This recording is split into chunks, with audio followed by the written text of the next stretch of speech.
Well, welcome to the Big Brave at the Science Fair. This is obviously a pre-recorded session with all questions submitted in advance. I'm Katrina Gardner. I'm one of the careers managers within the university's career service.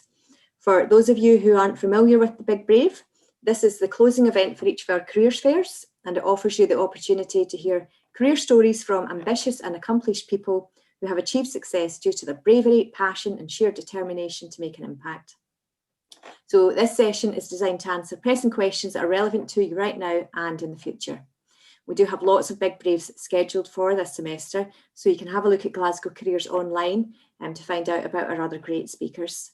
Today, I'm delighted to welcome our speaker today, who is Dr. Kate Bishop, who is a group leader at the Francis Crick Institute in London.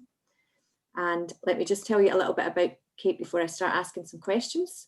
So Kate has studied retroviruses since undertaking her PhD studies with Jonathan Stoye at the National Institute for Medical Research, where she worked on the retroviral restriction factor FV1. She then undertook postdoctoral training with Michael Mallam at King's College London, investigating the APOBEC family of HIV restriction factors. She was awarded a prestigious Royal Society Dorothy Hodgkin Fellowship in 2004 to continue her APOBEC research.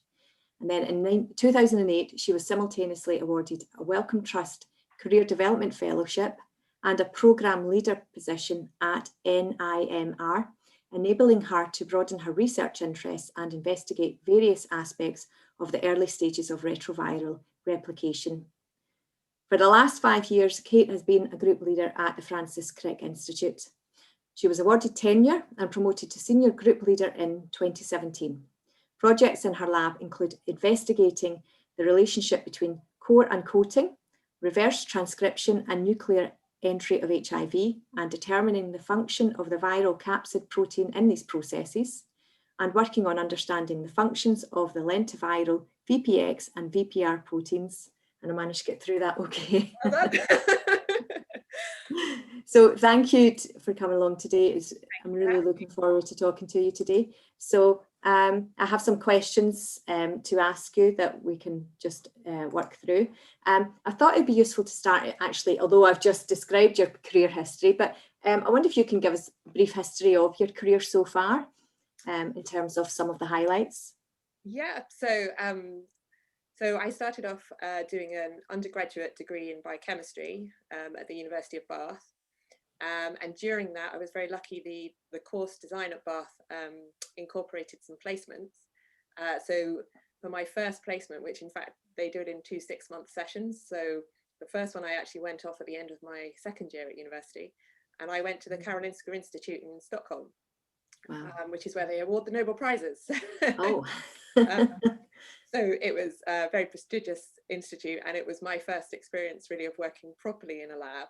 And I worked on neuroscience, which I found very interesting, but it was also very useful to inform me that I didn't necessarily want to go and work in neuroscience later on, which I think is pretty important, to work out what you want to do, is to work out what you don't want to do. Yeah, that's a message that we tell our students all the time. So for my second placement, they asked me where I wanted to go and what I wanted to do. And I actually thought that I was quite set on a career by then in science. But I didn't quite know exactly what I wanted to do. So I asked if it was possible for me to go to work for a company, a pharmaceutical company.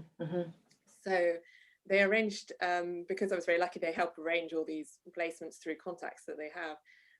And they asked me where I wanted to go, and I thought, well, it'd be quite nice to go to America just to try it, and obviously it's another great place to go and do research. And they said, oh, any particular region? I was like, well, California sounds nice. And so luckily they actually had a placement in San Francisco. So actually technically the other side of the Bay. I lived in San Francisco and had to go across the Bay Bridge every day to work for a company called Chiron, which at the time was a small biotech company. And so I got to work in the company for 6 months, which was also a fantastic experience. And I think that just sort of building those up gave me an experience of different kinds of research places, different countries. That was a highlight, I think, and one of the reasons I chose Bath. I may come back to you later, but Following that, I think I then did a final year placement at Bath in one of the labs there as a project as part of your course. And all of those things really told me that I really liked working in the lab, and I was really interested in science as a career. So the next sort of logical step, I guess, seemed to be to do a PhD. Although I've always tried to be quite easy on myself in that I will do the next step, but I haven't tried to set too many long-term goals. If I want to change my mind at any time, I've decided it's okay. So I thought having worked in a company, I saw that actually it's definitely helpful to have a PhD if you want a long-term career in the companies. So even if I didn't want to go into sort of academic research, I thought doing a PhD was a good idea. So then you have to decide what you want to research into. And I basically chose that on what I found most interesting. And I guess I found virology most interesting. I was torn between virology and cancer at the time, and I decided to go for virology. So so then I went off to do a PhD in virology, and it's just sort of gone on from there, really, as you read in my in my bio there. So So I would like to go back again to when you were choosing. You chose to go to Bath for very good reasons. What was it when you were at school thinking about filling in your UCAS form and applying to different universities? What was it that attracted you to study biochemistry there? Well, actually, I have got an interesting story for that. So I've always been interested in science, and so I'd taken the science A-levels. But I think I always wanted to cure something, really, I think is what I wanted to do. And so I had it in my head that I would do pharmacy, probably because I didn't really know anything about curing people other than pharmaceutical companies made drugs, and that's sort of how it worked. So then pharmacy seemed like the obvious choice. And when I was doing my A-levels, I had a very good A-level biology teacher who was very supportive. And I obviously told her my plans, and she obviously didn't think that was a good idea. Not that she told me that, but what she did was she set up some work experience for me. So this is in the summer of my A-levels, so I know it's a little different in Scotland. So this is when I was about 17. And I went to work for a pharmaceutical company, APOBEC as it was then. It was taken over by Novartis. And she arranged for me to have a week of work shadowing, basically, because she knew some people who worked there. And they arranged for me to spend a day with a pharmacist, and the rest of the time I was with biochemists. And I realized as soon as after about an hour of walking around this manufacturing plant, making sure that the machines were making the right size tablets and things, I was like, that is not what I meant at all. But the biochemists were doing what I actually thought that's what I wanted to do. And so, in fact, there's not that many places in the country that do pharmacy as a course. There's only, at the time at least, there was only about 40. But Bath was one of the top places to do pharmacy. And so I had already looked at sort of Bath University and decided I liked it, and I liked the city. So I did a quick check, and they did biochemistry too. So I thought, well, I know I'll just go there and do biochemistry. The biochemistry course looks really good. But of course, once I decided I was doing biochemistry, everywhere does biochemistry. So most universities do biochemistry. And so then my college, where I was doing my A-levels, thought that perhaps I wasn't setting my sights high enough, and I should apply to Oxbridge because they do biochemistry too. So I actually applied to Cambridge and went and had an interview, and I was actually offered a place at Cambridge. But I had already been to visit Bath, and it was lovely. And the course had these 2 placements, and it meant that I got to go and actually do some work while I was still an undergraduate. And the courses in Cambridge didn't have those placements. And so actually, I made the decision that I still wanted to go to Bath. And at the time, it felt like the biggest decision of my life. And I had loads of people telling me I was going to ruin my career or destroy everything if I didn't. How could I not take my offer and go to Cambridge? But my parents were very supportive and said I should go wherever I thought I'd be happiest. And so I went off to Bath, and I had a fantastic time. And I did these placements. So at 19, I got to go and live in Sweden. I had my 21st birthday in San Francisco. You know, I think all of these things, I wouldn't change those for the world. And somebody told me some very wise words of wisdom when I was trying to make this decision, which, like, as a 17-year-old, filling in your UCAS form is a really big decision. And they told me that no decision is right or wrong, it's what you make it. Mm-hmm. And so I think I have lived by that you can get places if you want to. If you're determined and that's what you want to do, then you should go and do it, and you should make the most of it. And so I'm very happy that I went to Bath. And in fact, when I went to do my PhD, my supervisor, I was the third person that he'd taken from Bath, really, in a row. And when I said to him, wow, why are you taking all these people from Bath? And he went, well, because I know what I'm getting and I like it. Yeah. So I think, you know, if I'd have gone to Cambridge, I'm sure I would have had a good time, and things would have worked out well as well. But I'm just, you know, actually it's you that's important, and not necessarily where you've been. It's what you do with the opportunities you're given. So yeah, to choose the opportunity that's right for you rather than to be swayed by absolutely prestigious institution in what you want to do, because it's actually also really important that you enjoy it. You'll always be better doing something if you're doing something that you enjoy. It's a nice position to be in demand like that, but big decision to make at that age. You've obviously had quite a few big decisions to make in your career. I mean, the choice of the PhD subject to choose between the two subjects that you were interested in, I mean, did that present quite a challenge for you to make sure that you chose something you were truly passionate about? Because a PhD is such a big deal. It's so much work. I think that is really important, actually, but it's not the end of the world, I'd say, if you get it wrong. I think the tendency at any stage, and maybe this is a thing for women more than men, but there seems to be a sort of long-term planning thing. And I definitely have it that, you know, whenever I make a decision, I've already made, like, you know, 5 decisions on this. If I make this decision, you know, what's going to happen, like this domino effect, which is why I think you have to take that, you know, almost conscious decision to step back and say, actually, this is just the next 3 years, or the next 4 years, or this is just this 6-month placement, right? if it goes horribly wrong, you can check. And if you decide that's not really what you want to do, then there are loads of people who've sort of changed careers, and particularly after a PhD, that's fine. You have to, you learn more than just your subject. So, but I think at the same time, if you have something that you're passionate about, that you think is really important, that has this question that you can really grapple with, you know, that's going to make it a lot easier to persevere with something when it's a bit tricky. So, I think I've always just quite liked viruses, and I don't know, and I say that in, you know, like in the, you like them because they're interesting, as opposed to in the current climate. Be careful what you say, but I think that I found it challenge, you know, something that always I wanted to know more about. So I think that's a good way of trying to work out, if you read something, you know, like a news article, or in a newspaper you read about something and you want to read more about it, then that sort of suggests you're interested in that.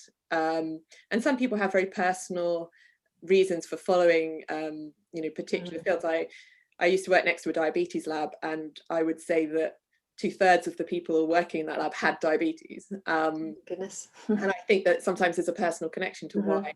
I'm working on HIV. I've met a lot of people who either knew somebody who was HIV positive, or they had a sort of personal reason for trying to solve this problem. It was quite a personal problem to you.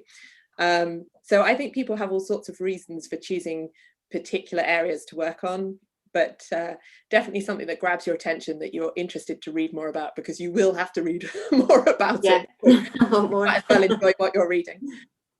And I'm interested in the fact that you had gained that insight into industry. So you were going into a PhD, you had that awareness that you could take it into industry, which is maybe not something that all students are aware of, that actually a PhD can really help them achieve success outside of academia as well.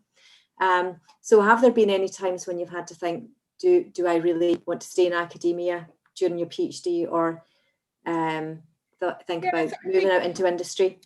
I've tried to sort of evaluate it at every point, and one of the things about sort of staying in academia is that you have these sort of natural pauses. So when you finish your PhD is a perfect time to then decide what it is you're going to do next. And I did consider at the time, I was like, okay, so I'd always I guess right from, sort of when I was a child, I'd sort of had this idea that I would go into a company because I kind of assumed that was how I would solve sort of a, I guess, more translational kind of problem. But what I realized doing my PhD was actually the PhD project itself was, very basic science. Sort of, it was not really applied in that way, and I really enjoyed it. So I realized that actually I really liked doing what I was doing, and I'd actually quite like to carry on doing that for a bit. So I signed up to doing a postdoc, and initially that was like a 3-year postdoc, and I think I had in my mind, I was like, okay, well, I'll see what I feel like doing in 3 years time, then I'll have another think. At some point, I think you kind of get so far into this that you end up saying, oh, I've made my decision now and I will carry on with this. But I think it's important to realize that there are other things out there, and I know very senior people who've then decided to go into industry much later, and there's quite a lot of people who want to do sort of something slightly different. It's like, well, I've done this now for 20 years, maybe I'll go and do something else. So I think particularly within science, it is a naturally sort of fluid kind of, for better or worse, which but it sort of naturally involves people moving, and they move around. So I think you should try and do what you're enjoying doing. If for whatever reason it's not working, there are other things, and I think it's really important to tell the PhD students.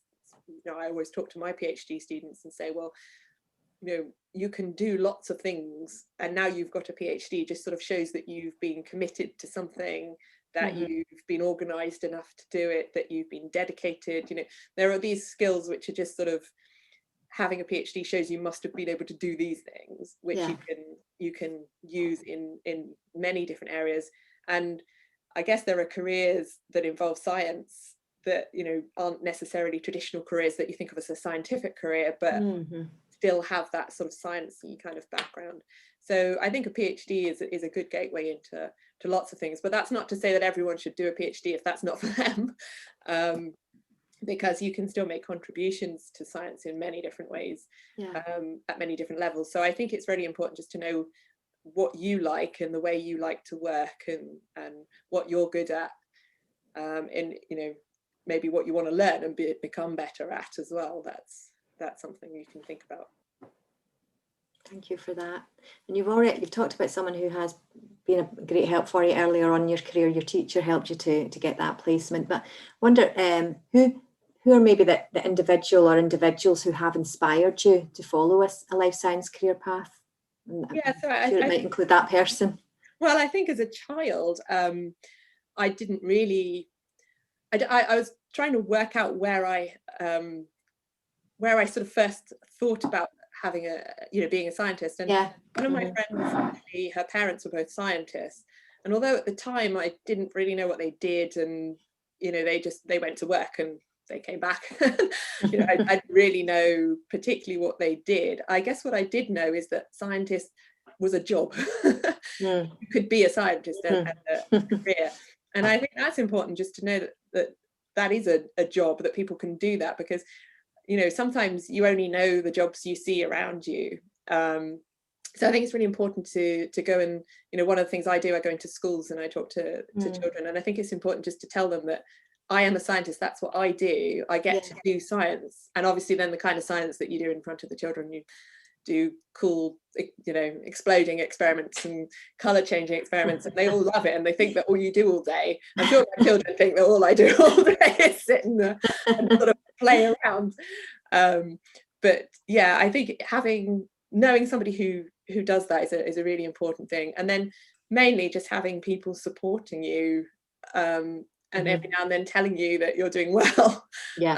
So yeah, my teachers, actually, even from primary school teachers, I think were really supported that I liked maths and science, and I don't come from a family where I was the first in my family to go to university, and I think my parents were incredibly supportive about helping me learn And even from as a young child, when I asked questions, they were just brilliant at trying to answer my questions. And if they didn't know the answer, they would show me, we would go to look it up in a book, or we would try and think about the answer and try and solve that problem. And they were very prepared to say to me, that's actually a really interesting question. I don't know. Let's go and try and find out. And I think they really instilled that sort of problem solving aspect, which I think is the sort of, you know, basis of science. So then when I went to school and my teacher said that, oh, actually she's quite good at maths, and they were like, oh right, okay, maybe we'll support her to do that. And so when I sort of said I wanted to do science, I think they probably looked at each other and went, oh goodness knows what that's going to do. But they were backing me. And then yeah, particularly this particular A-level teacher really, you know, like I actually said that I think she realized straight away that actually I didn't want to do pharmacy at all. I wanted to do biochemistry. But instead of saying to me, actually, I don't think that's right, I think, you know, you could think about this, she arranged this placement so I could see for myself. And when I was trying to have that dilemma of where to go at university, I went to talk to her, and I sort of said to her, well, where do you think I should go? And she was busy, you know, tidying her desk or something. And I remember I started kind of going, well, because, you know, I think, and I basically said my whole spiel, and she just looked at me and went, well, I think you've made your decision, haven't you?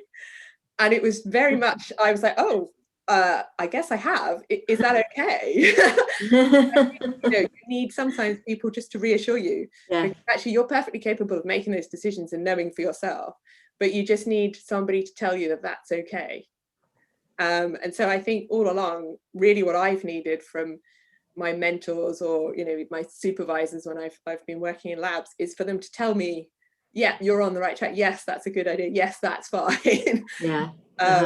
And one of the main things, you know, if I talk to people, is actually you let them talk, because I think sometimes people just need a sounding board, really. Then you kind of go to them, well, maybe you're not really thinking, you know, maybe what about this? You can kind of steer them. But often, actually, all you need to do is say, yeah, I think that's a good idea. And they've made the decision, but they just need that bit of reassurance. Yeah, quite often. So when you look back in your career, I mean, you've come so far, but what would you think, what do you feel personally are your greatest accomplishments? And what have been the biggest challenges? And it might be the same thing, I suppose. Well, I think you had to overcome? Something, you know, it probably comes back to the same thing about sort of having a pat on the head, really. One of the most exciting things is sort of being awarded my first fellowship. So I remember getting my Dorothy Hodgkin fellowship, and it came as almost as, you know, you apply for these things, but I was sort of steered, you know, somebody suggested, why don't you apply for this? So I was like, all right then, you know, I'll have a look. And so you apply for it, and then when you actually get it, it still takes you by surprise. So I think sort of when you get awarded things like your fellowships or getting my lab, it's just somebody saying to you, well, we think you can do it. We're prepared to give you £1 million to go and do this. And, you know, we'll give you a lab, and we like your ideas, and we think that you're onto something. And it's just that reassurance. So actually, I think you get a real buzz when you go, oh, I can do this. This is good. So I think sort of the biggest things are when you, sort of getting your own independent group is really nice feeling, because then you suddenly think, wow, I'm now independent, I can do whatever I want, and people have decided that my ideas are worth backing. But that is the double-edged sword, because that then comes with the added responsibility. So I think the biggest challenge really was starting my own lab and suddenly being responsible for all the other people in it. And it's their careers as well, so it's not just yours. So then suddenly every decision was sort of on multi-layer kind of thing. And I don't think anybody quite prepares you for that responsibility, because up until that point you've really just been looking after yourself and your own research, and then all of a sudden you suddenly have to look after all these other people. So that, I think, was the biggest thing that I had to get used to at the time. And then now I would say the biggest challenge is trying to fit everything in. So it's juggling, sort of managing my own lab and my own science, and then sort of line managing other people, and trying to combine that sort of with more managerial responsibilities and family life, and just sort of juggling everything. And you know, occasionally it does feel like I've got so many plates spinning in the air that one of them is going to come crashing down on my head. Certainly, it seems in an academic career that there's more and more plates being added all the time, doesn't it? Yeah, and I think it goes through peaks and troughs. So sometimes you just have so many things on your desk that it really feels like you're snowed under. And then as soon as you start doing one or two and clearing them, then you're like, oh, now I'm back in my box. Okay. So I think it's a continuous juggling act, and I'd be surprised if any academic told you that they weren't overly busy. Yeah. I think you've probably answered the next question. I was going to ask you what are the best and least appealing aspects of a science research career, but is there anything else you'd add to that? Well, I think that the most exciting thing is that you are independent, that Yeah. even as a student, you have a huge amount of influence and impact into, decision making. And so you can really, at least by the end of your PhD, you can really direct things, and then that just gets more and more. So if you've got a good idea, or you have a burning desire to answer some particular question, you really can go and do that. So the independence is sort of the main attraction, and that is probably why I'm still in an academic career, as opposed to have gone to a company where there's perhaps a slightly more direction, because you have to make money at the end. So it's not just understanding the question, it's making it into something useful and financially viable. Whereas in an academic career, I'm sort of given the freedom that I can find out something that's really interesting, but that may not have a direct application now, because just hopefully by learning more and more about how cells work, and how, in my case, how viruses interact with cells, will be useful in the case of some sort of viral pandemic, for example. But yeah, I think that the freedom is one of the best things. But that does come at a price, that sometimes you feel under pressure. If things are not working, then you can feel completely under pressure because it's your project and it's all on you. So you feel very responsible for it if it's not really working. And the other thing is, which is also a sort of a good and a bad thing, that science is very fluid and you move around a lot. So there can be a lack of job security. Usually your position is linked to funding, and that may be for a finite time. So it's not like a career for, it's not like a job for life, each individual. So that was never really an issue when you're younger, but as you sort of get a bit older and maybe your personal circumstances change, then maybe you feel like you actually want a little bit more job security. So I would say, that's why maybe people go down slightly different career paths, is sometimes because they want a bit more job security. Definitely. And so now you are group leader. What do you find most enjoyable about your working life when you're going in? Well, when you're either working from home at the moment, or going into the lab, going in.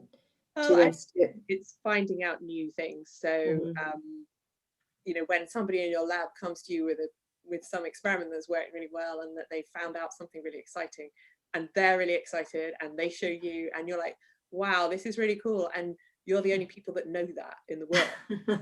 You've just found out something, and it's really exciting, and just sort of, that's contagious. So if somebody gets something exciting, everybody is really excited in the lab. So I think those are sort of the best moments, when you really feel like it's going really well. And if you publish your paper and you see all your hard work in print, that's actually, those are the really good moments. So yeah, I think, did you ask me what the bad moments were as well? I didn't ask you that yet, but okay, that's fine, if there's anything you want to say. I don't want to keep focusing on the negative here, but what I was going to say is just, it's the opposite. It's when you've been trying really hard and it's not working, and you can't get something to work. That could be quite frustrating. Or you sort of feel like you've been trying something for a while and it doesn't work, or somebody else publishes it instead of you. So those are the sort of negatives. But somebody else once, I think it was my postdoc supervisor, told me that you win some, you lose some. Just try to win more than you lose.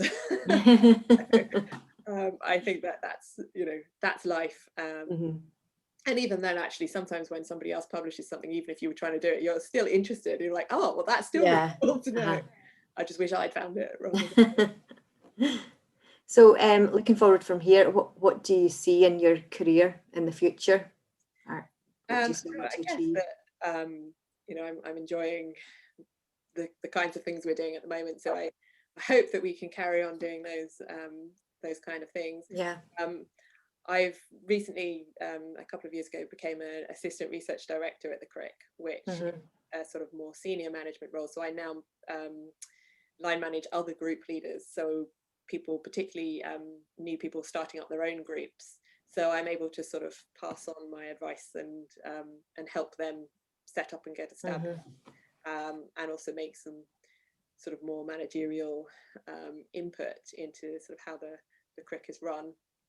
So I guess that taking on those kind of roles is a new experience, and gives me more insight into how a whole institute runs and is managed. So yeah, I think, you know, there are still things to challenge you, and as you sort of get more sort of senior, you end up doing more things like grant committees and you know, sort of being the person who determines who gives out the money to other people, and sort of just being part of the general scientific kind of management scene. So hopefully I'll be able to do that for a few more years. Yeah, and so you're the established scientist now. So we're wondering about, you know, any advice that you have for current students. So I've got a couple of questions about how they should make the most of the time. So really, what would you say to students at university right now? Difficult time to be at university, obviously, at the moment, but what can they do to make the most of their time in terms of skills development, making themselves employable in science? Yeah, so obviously it is a difficult time at the moment. The advice I would normally give to people is to try and get some practical experience in the lab. Definitely, as someone who hires PhD students, it's always attractive if somebody has already been working in a lab, because for a start, you know that they like it, and therefore they're going to stay. They're not going to suddenly start to do a PhD and realize that that's not what they want to do. But actually, it's also, you know, it's good for you to learn how to do techniques and things. Obviously, at the moment, it's a bit tricky to get into the labs. I know that, for example, here we're not taking any work placement students at the moment. So it obviously is a more difficult to try and set those things up. You can, of course, try to make contact with people, and then when the situation changes, they might be able to give you some time in the lab. I would maybe talk to your lecturers and find out if they have any. It's usually easier to make contact through other contacts. So so talk to the people around you. If you know any PhD students in labs, you can talk to them and get advice from them. In the absence of being able to actually get some practical experience, there are lots and lots of online courses. And actually, one thing about the current time is actually so much has moved online that you can do things that you wouldn't have been able to do normally. So for example, some of the US universities have got courses on particular techniques, for example. And some of my PhD students have actually been doing these courses when they were sort of locked down at home as well. So you can definitely learn about, you know, more in depth about subjects that you're interested in, and look for courses and things to learn techniques. So you can just sort of, I would say that depending on your, you know, what stage you're at in your sort of undergraduate or even PhD, you can take the time to kind of really understand what it is that you're interested in. So one of the things that you don't realize as a student is how much time you have. It may not feel like it, but you have and probably this doesn't apply to everybody, but you know, you have the luxury of being able to read these things and take the time to go and investigate different things. So I would read around the subject, not just read, but you can watch online seminars and things, and try and learn about a broad range of things so that you work out what interests you most, which will help you to find the direction you want to go in. And also it will allow you to have a more in-depth knowledge, so that when you do apply for things, sort of the next step in your career, you'll actually be able to have a more in-depth discussion with the person you're applying to, and they will see that you've done this background reading and that, you know, you're interested in that subject. So I think learning more about particular topics, and also about how technology and new techniques work, is also really beneficial, and that's something that, you know, you can do now. And really show their motivation to really stand another out. thing as well, you know, to point out that you haven't just been idling around. And, Yes. Sort of, but also, actually being a student, I think you should also make sure that you're having fun and Yeah. enjoying your life as well, because now is the time that hopefully you should be doing things not just about science, but about other things, finding out other things that you do as well. I think that kind of covers partly my next question, because obviously preparing to do a PhD is, I mean, it's a big deal. So thinking about in terms of masters and undergraduate students, how they can prepare themselves as best as possible. I deal with the PhD students at Glasgow, so I know just what a huge undertaking it is and what a steep learning curve there is.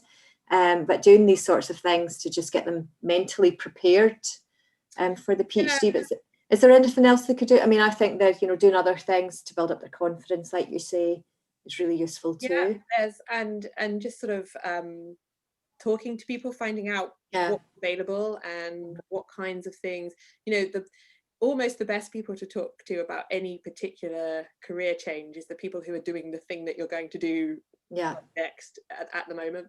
So if you're thinking about doing a PhD, it's really great to talk to current PhD students and find out what they wish they'd done just a year ago, and kind of what they did that worked, and just sort of trying to make the most of the opportunities around you. So if you're in seminars and you can talk to your lecturer maybe a bit more, or people in their lab, and using the resources to hand, because obviously at the moment it's difficult to go too far away. And I think to not be afraid to talk to people. I don't know, have you found this, that actually people are really happy to talk about their research, even to undergrads, Absolutely. Person if they're interested. Yeah, I mean, I think most people, I think everybody enjoys talking about their research because they're genuinely interested in it. And so I tried to have a conversation with my husband the other night about dengue virus, and I was way more excited about it than he was. But I think that people, like to talk to an interested audience. Obviously, it depends how much time they have to, to get them at a really busy time, then they're less likely to talk. But people, and it's good to have a little bit of a background and then try to think about what the key points you want to know are, because that also then shows that you've thought about the problem. I always try and tell my students to sort of think about what the problem that you want to solve is. Why do you need to know something? Why is that important? And then you can think about how to solve it. And that sort of leads to something more than just kind of going, oh, I wonder what would happen if I did this. And I mean, the thing is, it's so easy to find researchers. You can locate them online quite easily, can't you? So yeah, and you can look up the kinds of things that people are interested in, and they often on websites they have selected publications, and you can kind of read those, and then when you come to something in the paper that you're kind of going, oh, that's quite interesting, and I wonder what that means or whatever, then there's a reference. You can go to the back of the paper and you can look up that reference, and you can do sort of a bit of a chain and build up your knowledge that way. And I mean, that's what we do as researchers, how we find things. So you can sort of practice doing some of those literature searches and online is to practice the skills you'll need. That's brilliant. Thank you, Kate. And I'm just thinking, because I also deal with early career researchers, and I'm sure there may be a few of them watching this. Do you have any advice to offer to people who are looking to move on from postdoc level research roles up the career ladder? Yeah, so definitely one of the really key things that I think helped me was actually getting these fellowships, and just getting even even if it's a sort of a really small amount of money to work in somebody else's lab and not necessarily an independent sort of fellowship, getting funding is one of the sort of main things that you have to do when you become independent. And so it's a really, really useful skill to learn, and it's really good to show people that you've already got some money, so you've done it once, you can probably do it again. So if you're trying to look to impress a new university to take you on, to give you lab space or whatever, to show that you can bring money in, is really attractive to them. So have a look round and see, and I'm sure as a career service you can help advise where to apply for money. There are lots of different kinds of grants, and not everybody is eligible for all of them. But you can start looking at those things. And then also, if you wanted to go to a lab and you could sort of say, well, I was thinking of applying for this particular award, would you sort of sponsor me and support me and help me? Yeah. You know, I'll write the application, but could you look through it and help and advise me on it? That's also quite a good way in as well, because they might not have the money, you know, in their own lab to be able to support someone else. Yeah. But if you're prepared to do part of the work, getting it. So if you're looking to sort of set up on your own, I think that's a really good place to start looking at fellowships and having a go at just applying for them. Maybe even before you're completely ready to do it, just having a look and seeing what's out there and how you would go about it, and discussing maybe with your current supervisor how to lay out a kind of grant proposal, and having a look at other people's and just sort of getting a feel for it. Yeah, and there's always plenty of people around who will be able to give you advice about that. I mean, we have at the university research support teams as well, who can talk to people about what's relevant, as well as putting them in contact with people who have already been successful. Yeah, making use of that, isn't it? There's a little bit of a what do they call it, like exam technique. There's a little bit of technique filling these out. So you've got to have a good idea, but you've also got to be able to write that down in such a way that you can convince somebody else that it's a good idea. So actually, I think never be afraid to ask for help on something. More more help you get from other people, generally the better prepared you'll be. So use the resources available to you. I would just encourage people to go and definitely to talk to the careers service, because you know, you've been there, done that with other people, so you at the very least can put them in touch with people there. Absolutely. Yeah, we do have that one-to-one support for researchers and all students. So another key factor that people talk about in success in academic careers is mobility. And you obviously have been very mobile since undergraduate. I mean, to have got, well, not even before you went there, to actually have gone out into industry, but to have the placements overseas in Sweden and then San Francisco. That's amazing. Obviously, not all degree courses have that as part of their degree course, but there are Erasmus placements and things like that people can do. And this is obviously an interesting question right now, because it's, as you said before, you can't really do this right now. And with Brexit as well, possible changes to things like Erasmus. So I wonder if you just have any advice for people right now. And this might be quite difficult to talk about right now, but what could you do? I think obviously going abroad is a fantastic experience, because you get to live in a different country and experience different cultures. On top of that, there's different scientific cultures in different countries as well. But actually, one of the things is just sort of is moving to a new place, and that doesn't have to be abroad. It doesn't have to be that far away. You could even just move labs within your same institution, because individual labs are run quite differently. Obviously, supervisors, it's quite a sort of on a personal level. So you could definitely try, you know, just getting experience in different kinds of environments, and you know, even working on a different topic can be quite a different, even in the same place, not just because of the supervisor, but because of the kinds of techniques you do and the kinds of work. So obviously for some experiments, they are very long-term experiments. They might take a couple of months, and then you might be analyzing data for a couple of months just on a computer. Whereas the kinds of stuff we do is you sort of, some of the experiments are long, but some are quite short, and you can get results in a week kind of. So it's quite a different way of working. And I think just to broaden your experiences, it's just interesting for your own personal kind of development, but also then informs other decisions that you want to make. So I think mobility is generally good. I think change and learning from new and different environments is always informative. So if you get the chance to go and study abroad for a bit, work abroad, then that's fantastic. But don't feel like you have to, you know, if for personal reasons you don't want to go abroad, I think you don't have to. And I think that's that's okay as well, but you can still maximize your exposure to new things by just sort of going and trying some slightly different experiences. And also, if, for example, you're doing one topic, but you might need to learn a new technique and introduce that into your lab, you could always go to learn that technique in a lab that does that technique, you know, maybe on a different topic.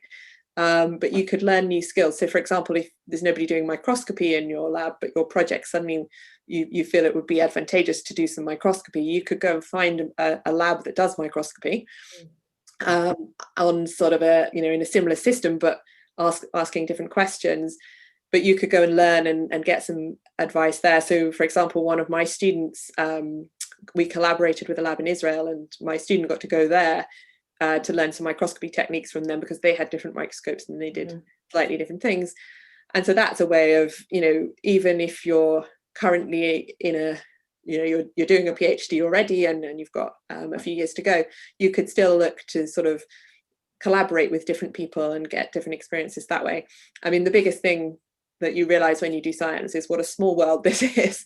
And because of the nature of, you know, people sort of move around a lot, you end up meeting people from all sorts of different cultures. Even if you stayed in the same lab, you would probably get loads of different experiences.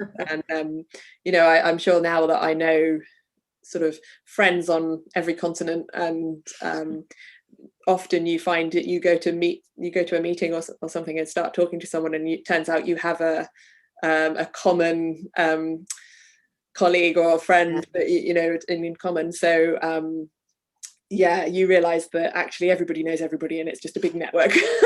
So use that and make it, and take, you know, make the most of that, take advantage of that, because I think that's actually one of the other interesting things about science, that you meet so many people from different cultures, and generally quite open-minded and inclusive, which you know, I really enjoy. So that's some really great ideas there, and really reassuring as well. So thanks for that, Kate. So I just have one last question to ask you. And thinking back to when you were a student yourself, is there anything that you know now that you wish you had known then? That is really difficult, because so I think that obviously, and luckily, I know a lot more now than I did then.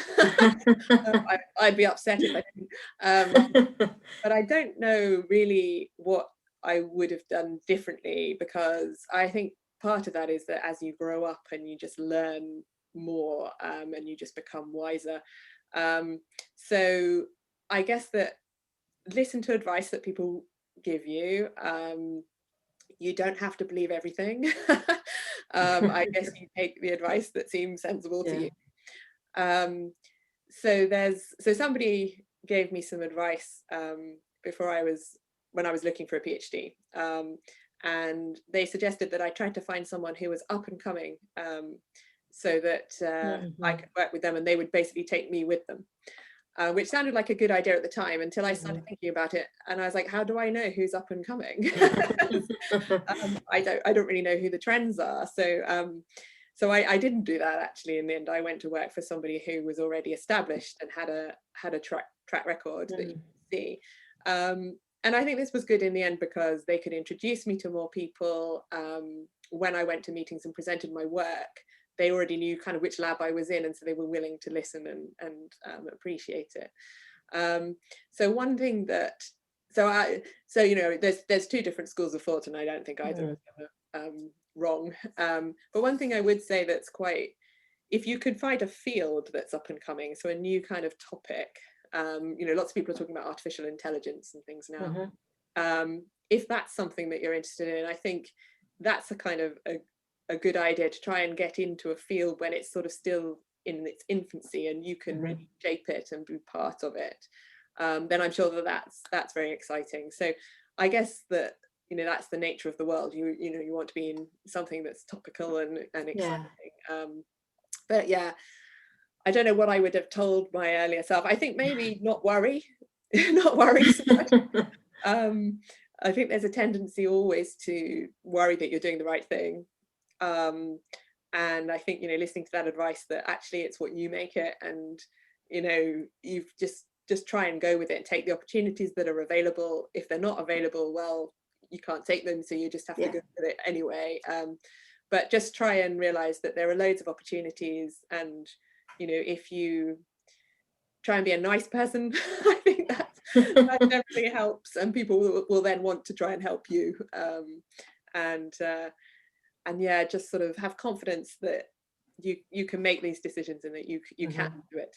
I think yeah, and everybody's different, so everybody will do it their way. Yeah, just be true to yourself. Yeah. Which I'm sure at the time is, people are watching this going, that's not very useful advice, but it's the best I can do at the minute. No, that's really useful, and thank you so much for coming along today. Well, for joining me on Zoom. Kate, tell us about your career story so far. I've thoroughly enjoyed hearing about it, and I'm sure students will as well. And also just so much advice, and I think just a lot of reassurance, hopefully for a lot of them, that they're doing the right thing, or for others, some new ideas for how to move forward with this. So thank you very much for joining us. It's been really interesting. Thank you very much. And yeah, I wish everybody good luck, and just try and enjoy what you're doing. Yeah, really absolutely. Thank you, Kate. Thank you. And thank you to everyone who is watching today. Don't forget that we do have another fantastic Big Brave event this afternoon with zoologist Jack Randall, who makes exciting wildlife movies. Okay, so you'll find more information about that and about any others on the Careers website.